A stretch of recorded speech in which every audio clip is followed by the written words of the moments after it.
All right. Good morning, everybody. How are you? Great. Good. I'm doing well, thank you. I hope you all had a phenomenal 4th of July holiday weekend. Continue to fight the temptation to just go enjoy summer. It's beautiful, but don't let it play with your schedules too much. Make sure you spend time with family, enjoy the weather, all that fun stuff. But don't forget that if you stop doing some of the activities that are important to you today, it's going to start showing up later on down the road. So before we dive into some of the team meeting content today, let's talk about our calendar for the rest of July. There is a, hey Megan, how are you? Come on in. There is a lunch and learn right after this. I might have to have you speak to that a little bit, Katie, if you could just fill everybody in on that real quick. There is a gentleman from Culligan coming. This is arranged by, we don't know too terribly much what he'll be going over, but fostering relationships, things that you can offer your client. Okay, so if you want to stick around after the team meeting for that, you can learn a little bit about what they have to offer and some tips on your business. What's that? I would imagine. Did you? We should just have you speak. Just a reminder that there is a regional event tomorrow. It's going to be in the cities. Gene Rivers is teaching all about lead generation. I think we still may have 1 or 2 tickets. No, we're all gone. That's great news. Who's all going? Debbie. Woohoo! Me and Deb. And other Debbie. Yeah. Okay. Debbie Lind. Tamara. Awesome. So look for each other when you're out there. It's going to be great. Gene Rivers, by far one of the best instructors throughout all of Keller Williams. I typically go to all this stuff, but I've already got appointments that day, so I won't be there. But just go there, learn, absorb. He's phenomenal. He's really, really good. So I'm happy that you're going. I think it's exactly the stuff you're looking for. And then we will need to get Debbie exactly the location of that if we can. Sure. New agent orientation this Thursday from 1 to 2. Agent tech support also on Thursday from 10 to 3. So yesterday we talked a lot about leveraging Zillow, Trulia, and Realtor.com and how you can utilize those platforms to enhance your business and just really kind of use it as a method for setting yourself apart. Did you find it was useful information? I did. Okay, so if you want to recap on that, or if you want to pick my brain on it, let me know. We can either throw it on the calendar again in the future, but we did record it and we'll share it to the Facebook group today. Because next Monday from 12 to 1 here in the training room is going to be a class or a mastermind on being strategic with Facebook. I'm going to teach that one. Utilizing Facebook is kind of just been a natural strength of mine, so I'll teach and show you what I do, how we've used it to get in front of people, how we've used it to get business, and the beauty of it is it's all free. It's just systematizing it, making sure you do it every time, so we'll have a class on that. And then on the 18th, next week, there's a class, Wealth Building. It's with Dave Osborne and Althea Osborne, which is going to be held in Plymouth from 12 to 3. If you need information about it, we can still send you the link. It's very reasonably priced. You'll be learning from 2 people that really have gained an understanding at a high level and mastered passive income and generating personal wealth. All right. I know that sounds a little salesy and cheesy, you know, let's maximize wealth and passive income. I'm telling you, Althea Osborne, she probably pulls in close to $1 million annually in passive income. A lot of that through Keller Williams profit sharing. Right, I think she's a hero to a lot of people. She's pretty phenomenal. So if you have an opportunity to go to that course, I highly recommend you go there. Plus, it'll be phenomenal networking with all the other Keller Williams agents, especially in the Twin Cities area, because that's where it's hosted. Highly recommend if you can be there. Debbie, you're going?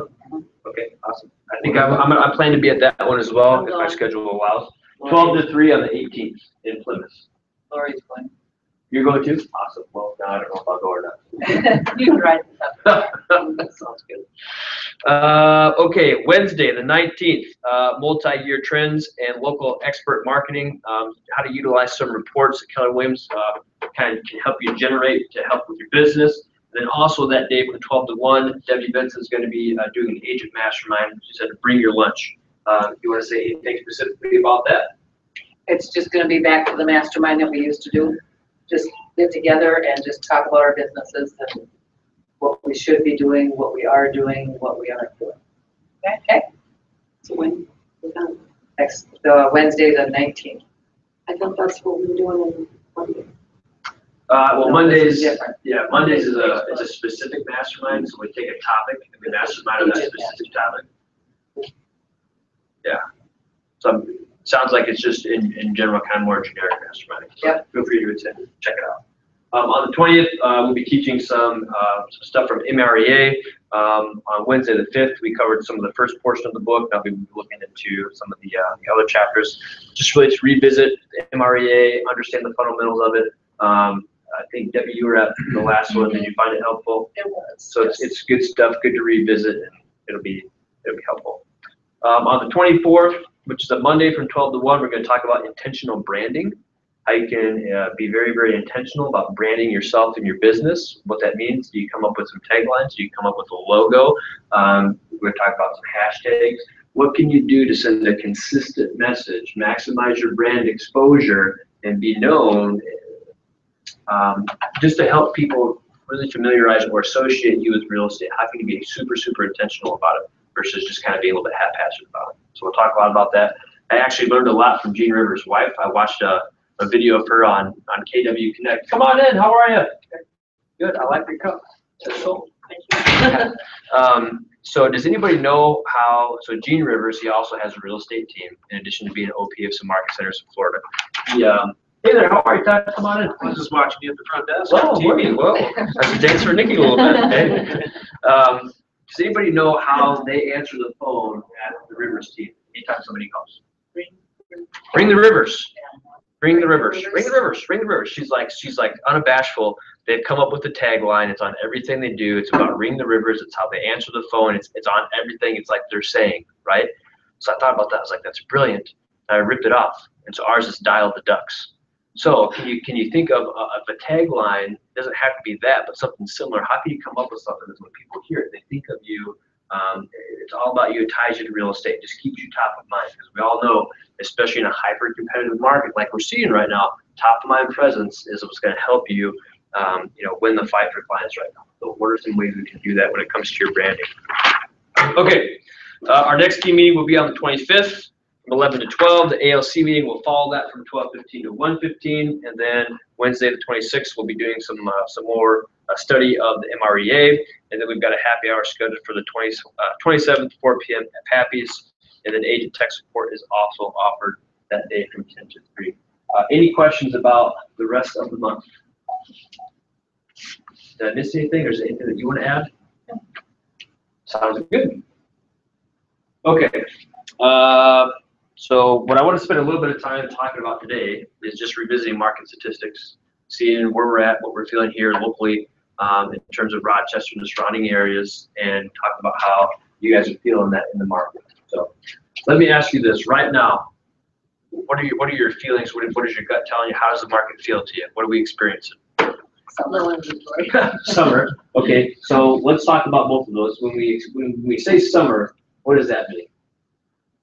People are feeling summer in the real estate market. What does that typically traditionally mean? It's not just traditionally that the agent is on vacation, which I am. Right. It's also other people that are looking. Your buyers are out and about, your sellers are out and about. Right. Absolutely. Because, so let me ask you this question. So May and June, typically very, very, very busy, right? Would you agree, for both buyers and sellers? As we get to July and August, what are we getting closer to? School starting, right? Because when does school start typically? The end of Yeah, unless you're an unfortunate student that goes to a year-round school, God bless you. Yeah. School will start again in September. So what do a lot of moms and dads start thinking about in terms of real estate and their kids in school? Want to move before that. Right, we need to cut it off, or we need to finish it now. And we're almost midway into July. So honestly, realistically, if I get a home under contract today, if an offer is accepted, when are we probably closing? When school starts. Right around that time. We might be lucky to do it before. We're getting dangerously close to being during or after school starts again. So sometimes that kind of slows down our market a little bit, right? So being aware and cognizant of that is important, because that's information you can use with both buyers and sellers. Hey, Debbie, we're thinking about listing our home. Is now a good time? Well, absolutely. We kind of have still maybe a couple week window where people might be hyper interested in purchasing properties before school starts again. It's not the end all be all, but it is a natural flip that we see in the summertime. Okay. You said inventory is low. How do you know that? I look on the hot sheet every day. Yeah, what is the hot sheet tell you? Am I on the hot sheet? Because it sounds like something I should be on. You are on that. Todd laughs from the back of the room. What does the hot sheet tell you though? It tells you how many listings are coming on the market every day. Right, so what do you And notice? what's pending and what's closed. Sure. So what about the hot sheet is telling you that maybe we have low inventory? There's just not that many that are coming on the market. Compared to what you've typically experienced? It's probably the same as last year. Okay. They're coming on, a lot of them too that are pending are coming on as listed and pending in the Yeah. same frame. Like almost immediately? Yeah.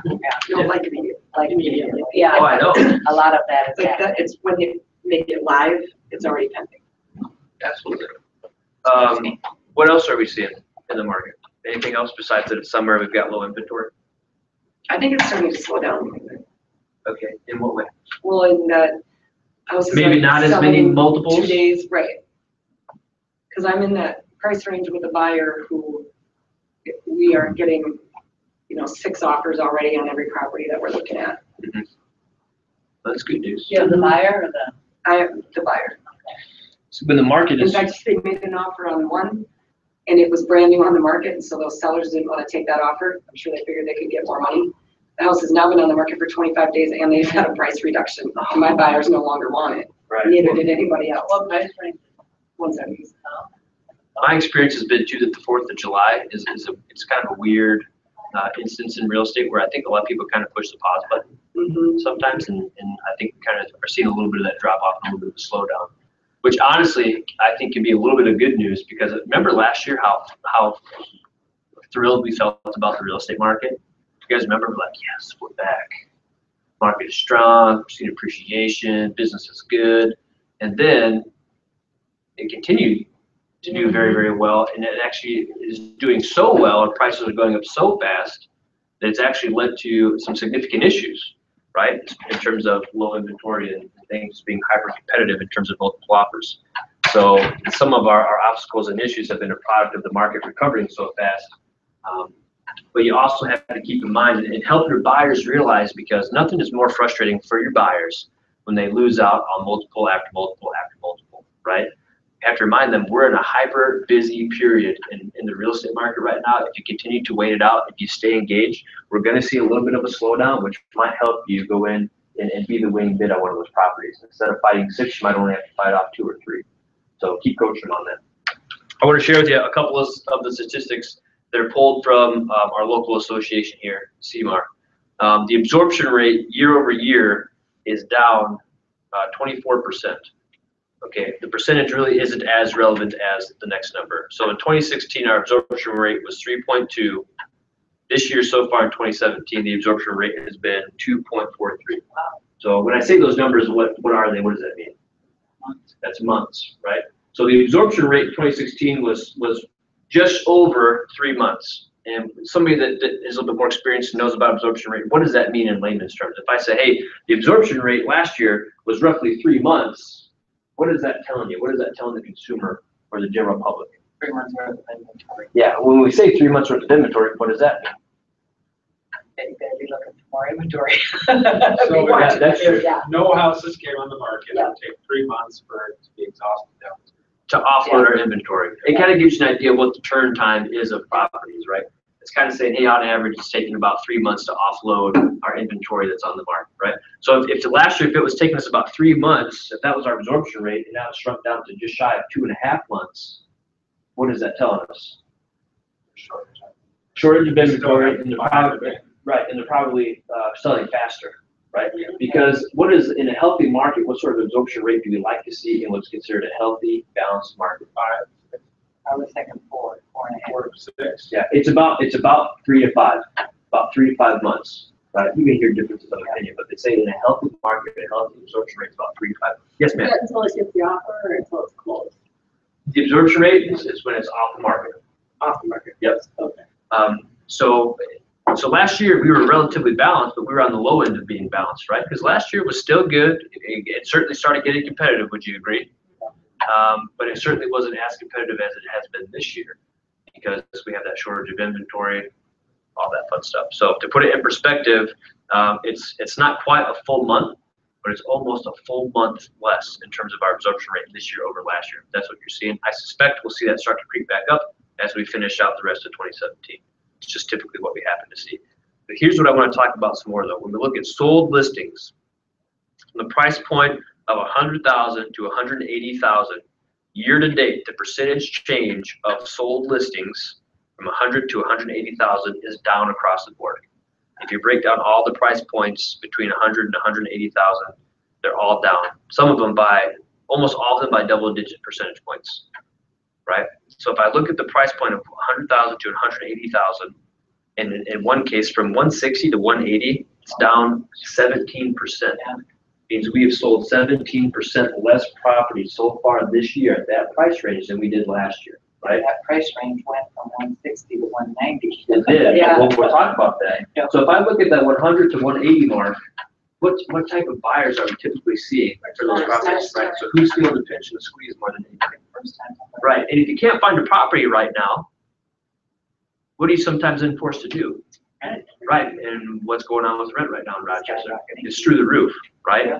So something to keep in mind. And when you're having conversations, people explain to them how they influence and interact with each other. So from 100,000 to 180,000, huge decreases in percentage of sold listings year over year.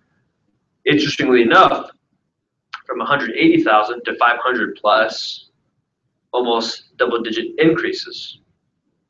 From 200 to 250, a 20% increase year over year. From 300 to 400, a 30% increase. From 400 to 500, a 20% increase. 500,000 plus 46% increase. Obviously, the number of units is probably significantly smaller compared to the other price points. But double-digit increases year over year. In 2017, we are selling way more of what kind of properties? Move up properties, right? And so here's what I want you to take away. Or let's do some critical thinking about this. If we see if we have a huge shortage of first-time homebuyer properties, but we've seen a huge uptick in the type of properties that are typically geared toward move-up buyers, or maybe your second home or your third home. If we play that out further into maybe 2018 and 2019, what do you think we'll potentially start to see happen to these statistics in our market? You can't keep sustaining people buying their second or fourth home if no one's buying the first one. Right. Well, do you think it's great news for first-time home buyers that we're seeing a huge uptick in the sale of move-up homes? Why not? Because they're not really affordable. Makes it harder, it makes it difficult. Well, let me ask you this, Todd. Let's use me as an example. Let's say I'll use a real life example. When I graduated college, Carly and I would buy our first home, right? And now we bought that in 2009. Now 2017, so it's a better part of a decade later. We have a little kid now. What do you think we're starting to think about doing? We need more space because that little girl, she's got a lot of stuff. It's more and more. I don't even know. We won't even go to the store and more stuff shows up. Like, where's this coming from, right? We need more space. I love grandma. Yeah, grandma she's the #1 booby trapper Oh, no. of little girl. I'm not going to call it crap because I'm going to get in trouble. Little girl stuff, right? So we're at that point now. Okay, we were first-time home buyers back when the market was healthy for first-time home buyers to purchase. There was plenty of inventory to choose from, right? But now we're at the point we need to move it up. We need more space. So if I move up into my next property, what does that do to my current home? Makes it available. Frees it up for the first-time home buyer that sees a shortage right now, right? So if we continue to see double-digit increases in move-up buyers, what's that going to do, hopefully, to the inventory available to our first-time home buyers? Hopefully we'll free it up. Hopefully we will free it up and continue to increase that inventory and get those people to move into those properties. Now, the only downside is, what's kind of a good side too, is what has happened to the prices of those first-time homebuyer properties in the meantime. They've all increased. They've certainly gone up. They've gone up at higher rates than we like to see in a balanced market, but are they still pretty relatively affordable? Yeah. Why? Because the interest rate. Because we haven't changed interest rates. So the government's up to something. Should we increase interest rates? Every economist says yes, but we're not doing it for a reason. And why is that? Because we want to keep those homes affordable for people, because we need to get them in those homes. Yes. I've got somebody that I'm working on trying to We are looking for a split level, if you can stand that, on the 26th Avenue Northwest, Cimarron. Up to 200, there's nothing, they're all over $200,000. They're all over 200 in Cimarron. Yeah. That used to be 150s, 160s. Oh, yeah, There's tops. How long ago? Listed right now, 157.9. There's, the one I was just talking about is still right over there, that's a 174. A split level Detached. with 4 bedrooms. Those are 3. I will let you guys network that after the meeting. How about that? What I see though is, yeah, these homes are getting freed up, but now with this new price, Yeah. and even though maybe it hasn't appreciated to what if we would have stayed on a steady incline versus the big dip. Todd, I think we're at and surpassed that. Yeah, but what I'm seeing is, so like that 140, 150, a single gal could find a home that she could move into and, could occupy without doing anything. Spend a lot of money. Now, that's like 180. Right. And so, I mean, that's a huge difference. And then like the townhome option just isn't there. Like, Right. that's even more Yeah. ridiculous. Right. Yeah. How kind of offers you're seeing on. Yeah, I'll tell you, I've been surprised.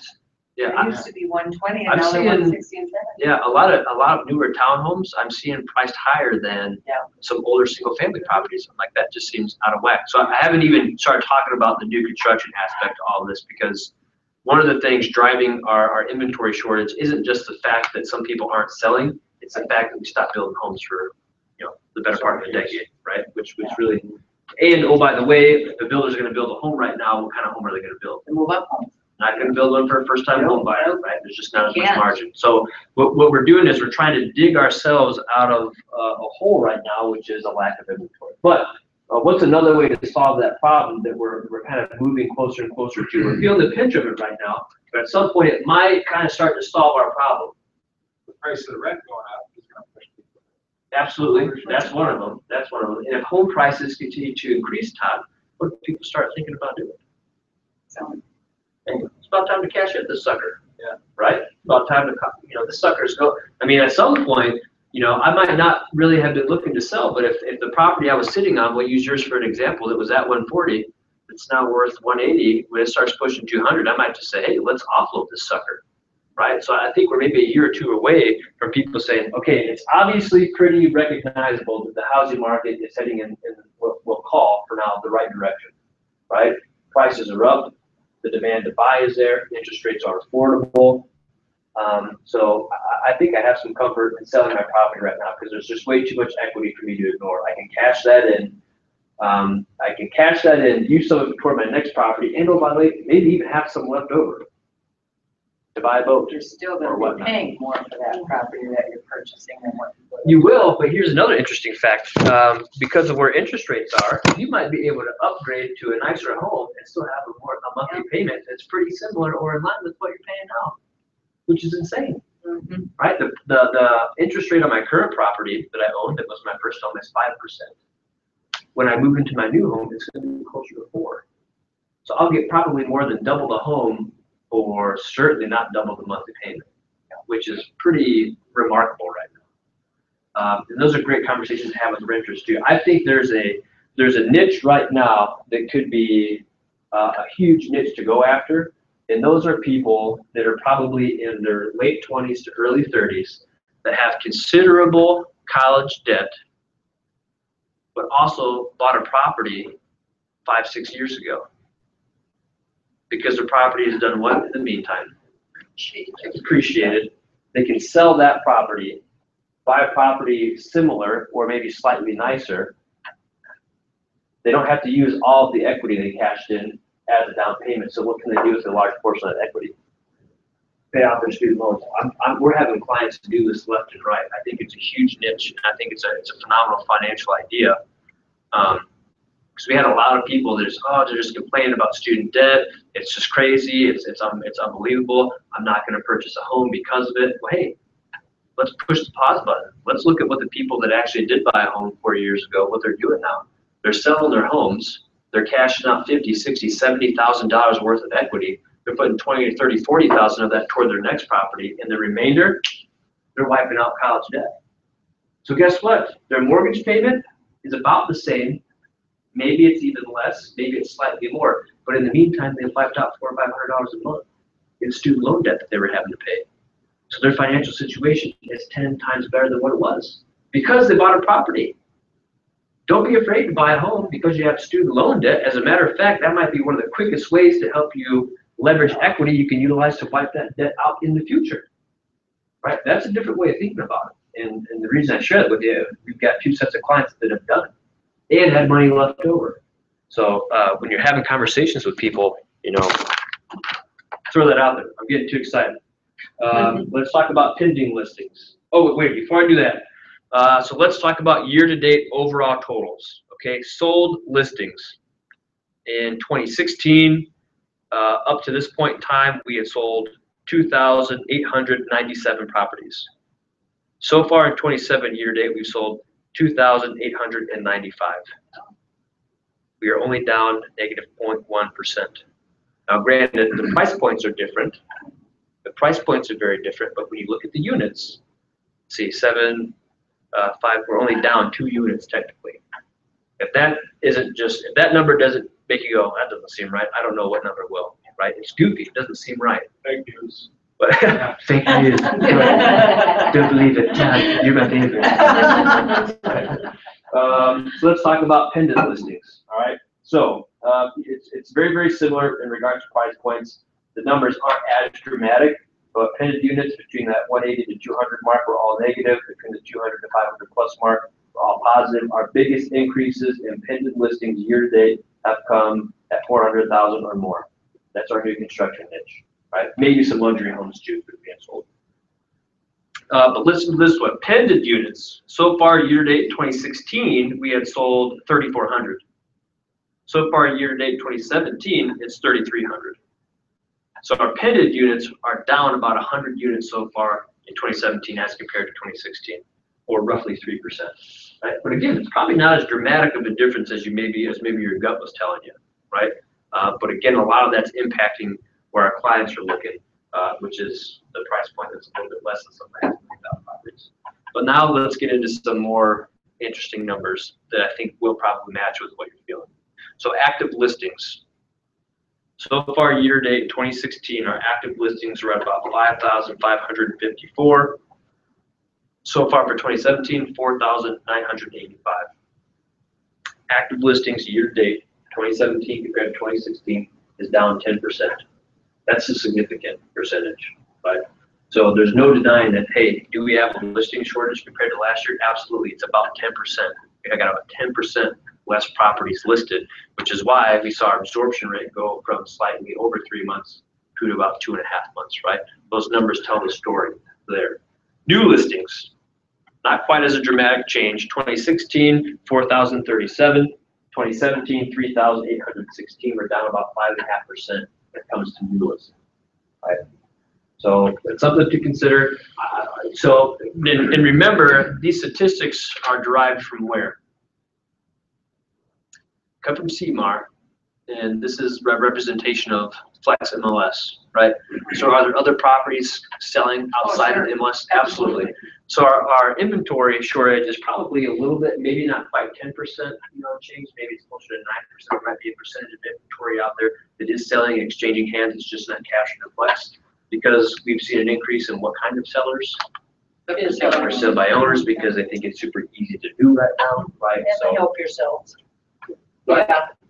Yeah, the discounters, just let you put it on for a little bit less. So it's something to think about, right? So the reason I like to talk about market statistics and stuff is to help us all understand where we are so that we can have great conversations with people that ask us those questions and point to the data to back it up instead of just saying, hey, we've got a shortage of inventory. Great, what does that mean, or how do you know that was? I'll tell you why. We have 10% less homes for sale right now this year than we did last year. Okay, and this is what it means to you as a buyer. This is what it means to you as a seller. Hey, Mr. and Mrs. Seller, right now we have a huge shortage of inventory, which will, we've got 10% less active listings than we did last year. So guess what? It's not just me and my market analysis that's telling you it's a great time to sell. The market, through these statistics right now, is telling you it's a phenomenal time to sell. You can get top dollar, right? This is not a salesperson's technique. This is just somebody interpreting the market for you, educating you about your options so you can choose and pick the one that's best for you. Ladies and gentlemen, all signs point to sell now. If it's a good move for you to sell. And oh, by the way, all signs point to buy now too, which now that does seem salesy to say. All signs point to sell and all signs point to buy. Well, how does that make sense, dude? What are you smoking? Well, let me tell you what. No, I'm just kidding. But the reason we tell buyers it's also a phenomenal time to buy black. Prices are going up. Prices are only going to continue to go up, and what's likely to, and interest rates are only likely to go up as well, right? Okay, but I'm hoping, but I'm thinking, I'm feeling, and the numbers are telling me, it might not be 2018, it might be 2019, but I think we're gonna start to hit that balance where we're gonna see appreciation, come back down to normal levels. Because anybody know what kind of percentage of appreciation we're seeing? I think I actually have this written down. On the price rate. Overall, Ashley, or here, like 5%? Oh, I was gonna say 4. I thought it was, well, no, we'd be happy if it was 4 to 5%. yeah. Yeah, I'm not sure I have it on here. Would that be, what do you look at? Average. Here we sale go. price? Yeah, let's look at average sale price, percentage change, 2017 to 2016 year to date. Almost 10%. Wow. Almost, is that sustainable? No. It's not, right? Because when was the last time we were seeing percentage increases? Right before the bust, Yeah, right? 2007. Right, and Yeah. we typically would like to see a healthy rate of appreciation. Is what? I think that's the 3 to 4, Yeah. 3, 4, 5 maybe, but 3 to 4 is healthy, so we're like more than 2 times the healthy rate. But we're also playing catch up, right? And are we seeing that increase in appreciation for a very different reason than we saw a decade ago? Yes. Yeah, what was causing that crazy appreciation 10 years ago? Not quite yet. What caused all No the, doc. yeah, because would you agree with me that the appreciation we're seeing right now is valid appreciation? Yeah. Are homes Yeah. appreciating for the right reason? Yeah. They're appreciating because the market is forcing their prices up due to the shortage. We still have high demand. That's what's driving prices up through the competitive multiple offers, right? Before, what was causing the prices to skyrocket? Everybody could get along. Yeah, it was fraudulent lending practices. That's what caused prices to go up. People were artificially financing their home for way more than it was actually worth. It was not the market that was determining the value. It was how sketchy of a lender you hired that was determining value. Hey, you want a loan for $500 because you want to then do this, that, or the other with some of the funds and buy a boat and all that jazz? Well, let's make it happen. Okay, but that home's not really anywhere near that. Whereas nowadays, the appreciation we're seeing is based on what we're seeing happen in the market, right? That wasn't allowed so much in a purchase though. That was done in the refinance. Right. Which But is then how people were lending able to practices, sell. right? But then they couldn't sell for that price. I mean, They that's why could we ended for a up with while. foreclosures for the Well, let me ask you this too. Even when you refinance, you have to get a what? An appraisal. And appraisals are just getting signed off on left and right. They were, yeah, because they were doing AV. Drive by it. Yeah. They're like, hey, let's make it happen. Nowadays, I can't tell. Appraisers will take this out of the recording. Are my least favorite people, right? I can't stand them. We got a deal right now where an appraiser just came in at $8,000 under what the contract sale price was, right? Now, before I get too fired up, it's like, okay, I get it. They're supposed to be the keepers of reason right now. They have to gauge what's the true home value worth versus we're destroying and closing costs and we're trying to beat out multiple offers, this, that, and the other, right? But they're no longer just saying, okay, that's the price, whatever, right? No, they're going through and they're doing some common sense checking to make sure that things don't get too out of whack, right? But what is the one, what trumps appraisers all day long? Well, cash is king. Cash will, right? Yeah. So appraisers might be able to keep home values within check, right? Or they're trying to anyway. But we're seeing a lot of people come out with all cash, buy homes at crazy high prices, and then what does that home become for an appraiser? It becomes a comp. Yeah. It becomes a comp, right? Hey, They just want to cover their ass. right, Yeah. right. Well, appraisers work for the lender. I mean, their job is to make sure that the lender does not lend too much money on something in case it's foreclosed on or in case they end up owning it. Absolutely. Still say we should have your copy of PA. Yeah. Well, I think that probably I'm works. actually kind of glad they get a copy. Yeah, that probably works in your benefit more than it Yeah. does, more than it doesn't. But anywho, the reason I say that is we're seeing crazy appreciation rates upwards of 10%, when in a healthy market it's 3 to 4%. And as we get to a certain point where people say, hey, it's advantageous to offload our properties, now we've got equity, we'll see the inventory increase, which will curb some of that appreciation, and we'll see things start to balance out. Well, by the way, what kind of homes are being thrown up left and right now? They're building a bunch of new construction, which is going to be the house that person, the first-time home buyer property, moves out of and into. And oh, by the way, that's going to free up the inventory that we need at the first-time home buyer level, so we can keep the market going, right? And that's especially what's happening here in Rochester, right? What's everybody talking about? Where can we build next in Rochester? Well, we can't build over there because, you know, the water has to go up, whatever. It's like, okay, I guarantee you, if enough money gets thrown at it, people are going to figure out a way to push water to this part of Rochester where we can expand. It's going to happen, right? Okay, let's talk about some national homeownership facts. This is just interesting stuff we can send out to you. You can utilize this with your clients, or just use it as information that might be helpful to know. 86% of current renters want to own a home in the future, right? So somebody is currently renting, might they not be a pretty obvious person to potentially market to? So I'm going to share with you a story that's kind of heartbreaking. It really fires me up, but it literally just happened to me, and even as early as yesterday evening, less than 24 hours ago. Carly and I, we listed our home for sale. And shortly thereafter, I got a phone call from a lady named Tiffany, maybe 1 or 2 days later. Tiffany calls me, she says, hey, I want to talk to you about the house on Cherry Lane. I said, well, absolutely. What can I answer for you? She said, is that home listed for rent? I said, well, absolutely not. You're not only talking to the listing agent, the realtor, you're talking to the owner of the property. It's certainly not listed for rent, just for sale. Well, on Craigslist, it's listed for rent for $900 a month. Yeah, we've all heard and seen this before. Yep. Right? And I said, well, you know, I'm glad you called. It's certainly not for rent. Don't give them any money. Could you please report them? I'll report them as well. We'll get on there. We'll shut it down, right? Received one other phone call to that effect. Got on, reported them to some other websites. Who knows what happened? It's flagged now. Fast forward about a week later. And oh, by the way, I could see people driving by my home. I'm like, hey, all right, people are seeing the house. Right? No, they were scoping it out because this person in their communication would tell people, feel free to drive by the home, but don't go up to the door. Yeah. Like, how sketchy is that? Right? And send me $1,000 and I'll get you a key. Wire me $900. Yeah. We'll give you a key. Yep. And they were, the thing that really set me off is they were being super, super religious in their communication to try to give like a false sense of trustworthiness. So because I emailed the person. I said, oh, tell me more about this home. Is it still available? They said, well, yes, it is. I said, funny, because I'm the owner. Right? Tried calling them. They didn't answer. But I said some things. But fast forward a week later, or to last night, I pull up. I've got Carly and Grace in the car. We pull into the driveway, and there's a family sitting in a car right outside my house. Waiting to see the house. Yeah, and so the home is sold. It's under contract now. And when I mowed the other day, I pulled the sign out and I put it back in the garage just because it didn't need to be there anymore, right?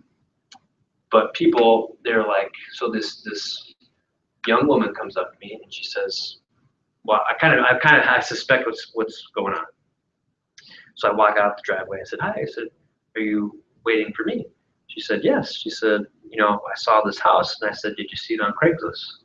She said, yes. I said, oh, that's a scam. I said, did you send them money? She said, yes. Wired them $900. So their husband comes out and I talk with them. And I said, we started talking some more. I said, well, here's the deal. I said, I also happen to be a realtor. What are you guys looking for in terms of rent? What are you looking to spend? Where are you looking to be? Because what I can do is send you legitimate rental properties that are listed legitimately, right? So then I started thinking to myself, I'm kind of making an assumption here. I said, have you guys even ever thought about getting pre-approved, or have you thought about buying? They're like, well, we don't even know what that process is like or what we would even have to do, right? So I took down their information and gave them my card, and we'll see if we can help them, right? Whether it's helping them find a rental, or maybe they can get pre-approved and they can own a home. But if we know that 86% of renters want to own a home in the future, there are probably some conversations that we should be having with folks and helping them understand, hey, you can build equity. In some cases right now, it may be cheaper to own than to rent, although as prices keep going up, that might not be the case anymore. But also, PSA, let people know, don't ever do that. Don't ever, I said, don't send them any more money, I scammed them. I had that 3 He said years they've been ago. trying to get more money from me. Who do you report those scammers to? So there's some government entity, there's a website that you can report it up, but it's one of those things where nothing will probably ever happen. The most you can do is get Because they more. can't find them. Right. Yeah. Right. Mine was in Nigeria. They're all. Really? Oh, yeah. That was- seems extremely legitimate to me. Yes. Yeah, and they With were the getting broken money. English. But they were getting money from people. It's nuts. Well, that's why I told Carly, I said, let's see what we can find them. If there's any compensation for, bringing the renter, we'll just kick it back to them. If we help them buy, the least we can do is credit back the money that they were ripped off. Right? Anyway. Homeowners bring stability to neighborhoods. They move far less frequently than non-homeowners. Now, some of this starts to sound like, oh, we hate renters. That's not the case, but if we look at things factually, who takes better care of properties? Property owners or renters? Property owners, right? Well, they're supposed to. They're supposed to. And so what kind of homes are going to appreciate for more or sell for more? Properties that are well maintained by homeowners, or properties that may or may not get the kind of maintenance they need because somebody's renting. I don't blame them. They're not going to go to town on a property, but just a renter. So this is interesting. Gets to parents. The average child of homeowners is significantly more likely to achieve a higher level of education and thereby potentially earn more over their lifetime. While both homeowners and non-homeowners may aspire to be engaged parents, homeowners likely live in neighborhoods with more opportunities for school involvement or participation in neighborhood activities. These are just general statistics, folks. We don't dislike renters, but it's just factual. Homeowners report better physical and psychological health. They're far less likely to become crime victims than non-owners. Homeownership allows households to accumulate wealth, etc. The median net worth of homeowners increased 4% between 2010 and 2013. The average homeowner's net worth is 35 times that of the average renter. How many of you have bought a home and sold a home and gained money in the process? Okay. Would you raise your hand again if you would consider the amount of money that you gained in equity to be a significant amount of money? Right. Okay. Buying a property and then selling it sometime in the future and using the appreciation to your benefit is one of the ways in our country that you can utilize to continue to build your personal wealth, right? Sometimes that gets lost on people. So helping them to realize that, educating them about it can be extremely beneficial. But I want to ask you one other question, because you might find the stereotypes or the preconceived notions about home ownership to be very different when you're talking to different generations of people, right? Because how is home ownership viewed by generations that might be in their 50s or 60s these days?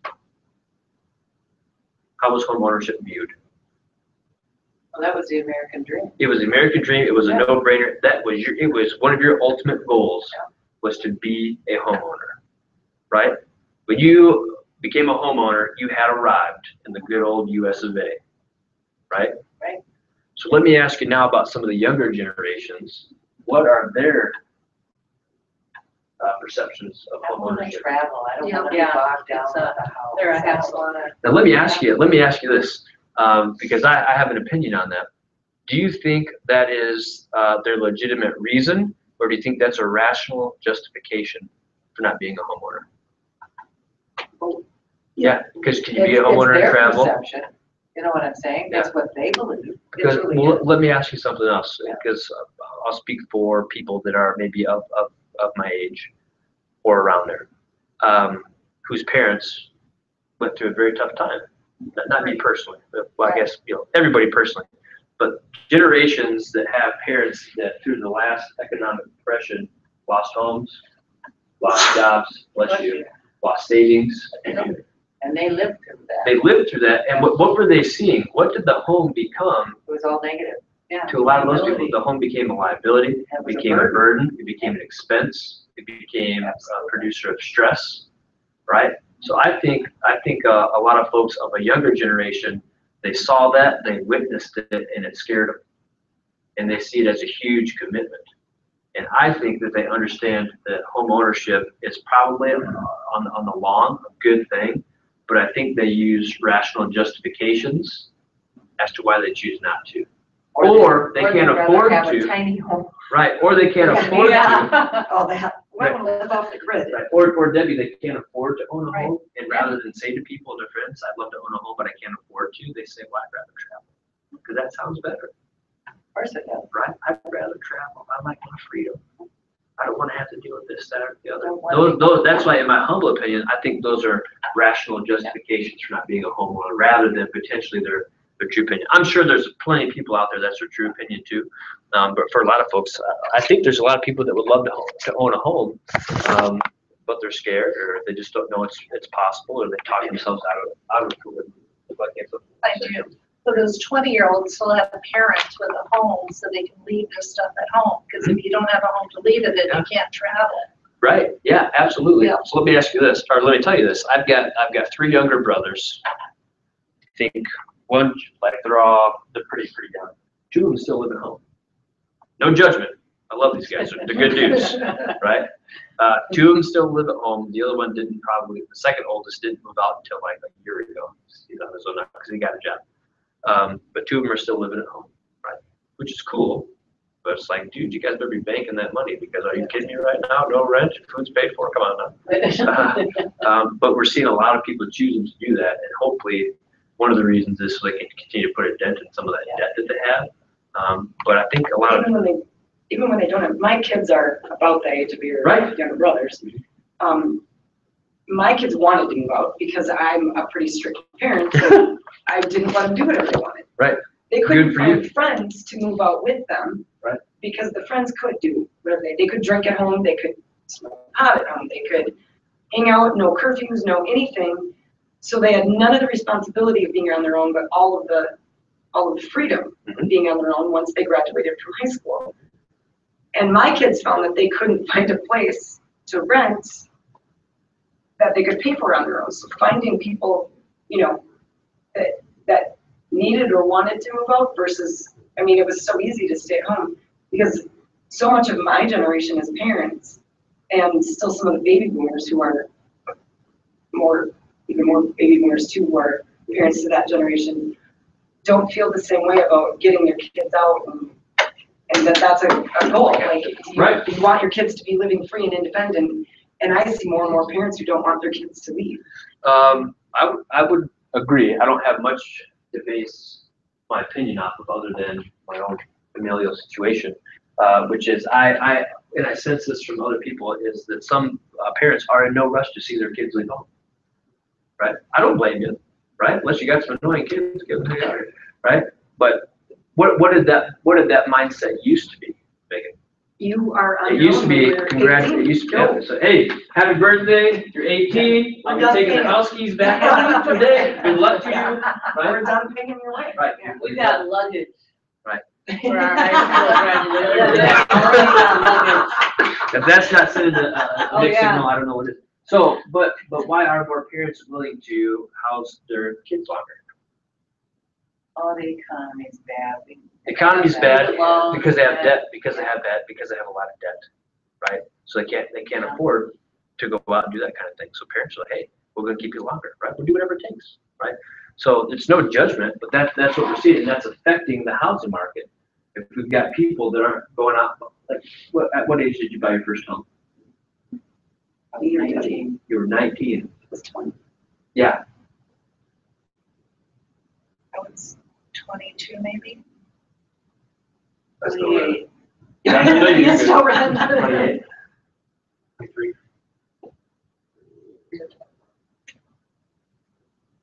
I was 30. Okay, no worries. That's kind of what I'm So looking was for. that yesterday? Right. But that's kind of what I'm looking for. If you look generationally and historically, what do you think has happened to the average age of people when they buy their first home? It's gone up, right? Because the cultural norm has changed. Back in the day, it was like, congratulations, go buy your house, right? Or your parents like, go. What did a lot of parents do back in the day?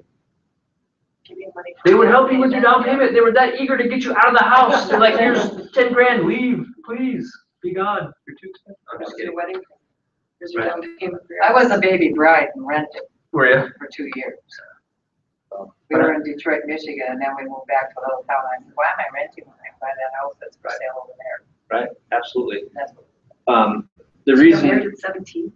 the reason I digress and have this long conversation is because it's understanding the market then, the market now, what people are doing and why they're doing it is very, very important. And when you're having conversations with them, helping them see the entire picture and educating them about the market, about what it's done historically, about their financial situation, position, and what they can expect and things of that nature can be very, very beneficial to them. Right? So help them understand that real estate is and always will be one of the best, greatest, most phenomenal investments you can ever make. I can go buy some stock in Amazon right now, which is great and might continue to appreciate. But if something crazy happens and we see a huge shift in the way that the market operates, that stock could go down to zero, right? If I could buy a house, we might see the value of that property fluctuate. But is that unless it catches fire, is that home ever going to be worth zero?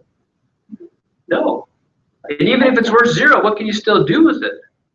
Live in it. You can still live in it, or you can have somebody else pay you to live in it, right? You can still cash flow that sucker. It's a unique beast when it comes to an investment, and we have to let people know about that. Anyway, I'm getting too crazy. I want to do a little bit of a recap of the Red Report for June. It was just released toward the end of June, just to kind of give you an idea of where we stand in terms of some of the numbers we've seen across the company.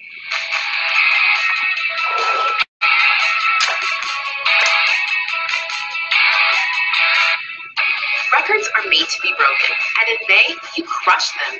These numbers tell a powerful story, your story, of how you're focusing on listings, taking territory, and serving your clients at the highest level. So make sure that you're leveraging all the tools at your disposal to tell this story, such as your updated local expert tools.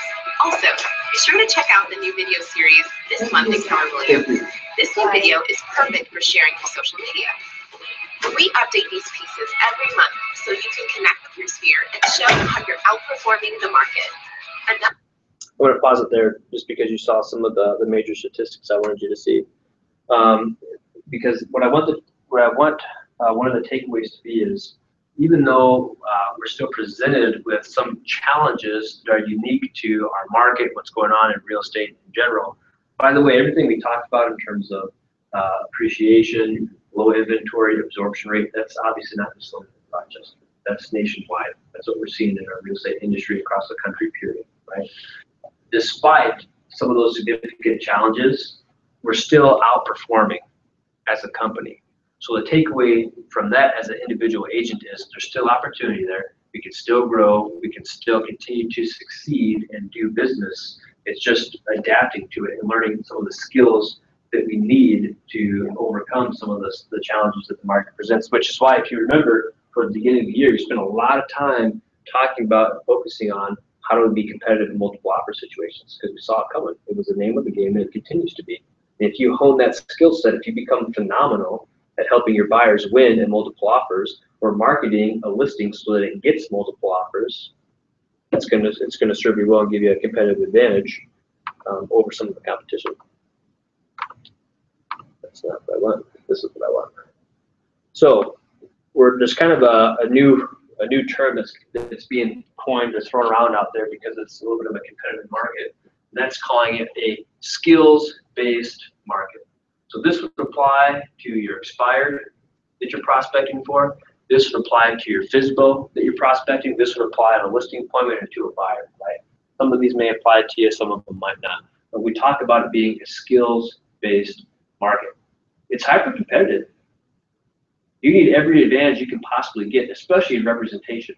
You need an agent that's skills-based in this market. Multiple offers. May I explain why you want to hire me instead of the other agent? Mr. and Mrs. Seller, this is what we call a skills-based market. Based on the extremely low inventory that we're experiencing, it's quite possible that we'll have multiple offers on your property. Do you want an agent that has experience in handling multiple offers, or do you want a discount agent who's just looking to close a deal? Would you agree that some of the obstacles that result from this healthy market has been a lot of stress, confusion, things are moving very, very fast? How many of you guys have gotten multiple offers on a listing so far this year, right? Can that become a little bit maddening or a little bit disorganized? Right? Trying to help clients wade through all the different offers on the table and decide which one to go with for whatever reason. But hey, you want an agent that has dealt with this before, that has a clear cut process for handling multiple offers, that know how to weigh, compare, and contrast offers to ultimately help you decide which offer you want to go with, right? Because there's a huge difference between accepting a 20% down conventional offer and a 3.5% FHA offer, even though the FHA might net you $1,000 more, right? Not every agent is maybe going to counsel you the same when it comes to that, right? Or there are other things to take into consideration. Then you can leverage some office statistics. Days on market. We sell our listing on average a blank amount of days. The market is running on average at 62. We sell our listings faster because we're experts at pricing and negotiation. That is what you're looking for, right? Here's the deal. A lot of these scripts, they take some of your statistics or statistics of the office and embed them. I used to just kind of discount. I didn't pay much attention to it. But what I'm finding is those numbers really speak to people, right? Because I can get up here and I can talk a good game all day long. I can give solicitor, and I can tell you I'm the best things and, you know, sliced bread, and I'm a phenomenal agent. But it's not until I really start providing numbers that back that up that people are like, oh, okay. When I can actually kind of start to believe you because your numbers are telling that story. It's not just you talking about yourself, because everybody would expect you to say great things about yourself. But so think about what are some ways that you can demonstrate that you have honed a particular skill set that will be a huge benefit to them in this market, right? For sale by owners and expireds. Do you guys know how many properties you've sold in your career? Could you rattle that number off? I'm going to guess no. There's no judgment, right? Probably you don't. Is that something you could easily track? If you go into a listing appointment, or if you're talking to a physical or expired, you say, well, here's the deal. You might not know this about me, but in the course of my career, I sold nearly 200 homes. What that means is I've seen pretty much everything. You can take comfort in the fact that if something goofy happens or something, an obstacle surfaces during your transaction of selling your property, chances are I've dealt with it before, I know how to handle it, and I'll help you reach a solution like that, right? You can utilize some of those numbers to your benefit in a way that really will help demonstrate that you've developed skills over the course of your career. Or, hey, our office sold over 1,000 properties last year. We know what we're doing. Keller Williams agents have developed the skill sets. You're not an office in Rochester that sells over 1,000 homes if you don't know what you're doing. We're experienced. When it comes to relisting your property, we'll actually get it sold for you this time. Mr. Business for sale by owner, I know you've been beating your head against the wall, and it seems like you have a lot of work people just wasting your time. Let me take that burden off of you and do what I've done for 200 other families and help you get your home sold. That's what I specialize in. And oh, by the way, I can probably make you a little bit more money in the process. Let me show you how. Would that be of interest to you? Okay. Anyway, about that time. Any questions? I got this off KW Connect, but I can email it to you. Would that be helpful? Yeah. Actually, I'll just post it in the Facebook group. How about that? What's that? I got some great for ideas, like find out how much equity you have in your house and buy a boat. Yeah, there you go. I can think of a great, probably Will Ferrell video you might want to accompany that advertisement. Any other questions, thoughts, feedback? I appreciate you guys being in here. Keep making it happen. Thank you. Yeah, thank you. Do we have a lunch tomorrow? There is, right after this. And do we have ALC? ALC committee meetings are today, because I have a regional meeting. ALC meetings will be after the next two meetings.